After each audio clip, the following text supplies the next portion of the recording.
नावं डिलीट करण्याचे प्रयत्न सुरू त्यांना आहेत. काही कामधंदाच राहिलेला नाहीये. मग रोज काहीतरी बोलायला पाहिजे, कारण ते लोकसभेचे विरोधी पक्षनेता आहेत, काँग्रेसचा चेहरा आहे. ते सारखं काहीतरी बोलले नाही तर ते जर सरळ बोलले तर तुम्ही छापणार नाही, दाखवणार नाही.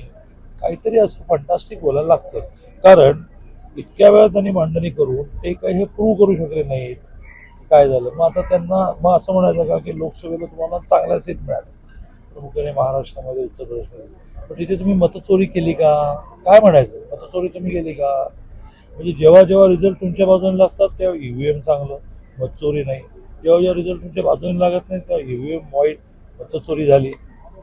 काय हे न कळणे की सर्वसामान्य विरोधी पक्ष नेता आहे आणि पुराव्याशिवाय कधीच बोलत नाही असं त्यांचं म्हणणं. मांडव सुप्रीम कोर्ट आहे, सुप्रीम कोर्टात जा. निवडणूक आयोगाने त्यांच्या पुराव्याची दखल घेतली नसेल तर प्रत्येकाला त्याच्या नेक्स्ट स्टेप असते. सुप्रीम कोर्टाच्या नंतर सुद्धा सुप्रीम कोर्टाच्या डिसिजनला रिव्हिजन असते आणि त्या डिव्हिजनमध्ये सुद्धा तुम्हाला न्याय मिळतो. त्यामुळे समजा निवडणूक आयोग तुमच्या पुराव्याकडे दुर्लक्ष करत असेल, न्यायालयात जा.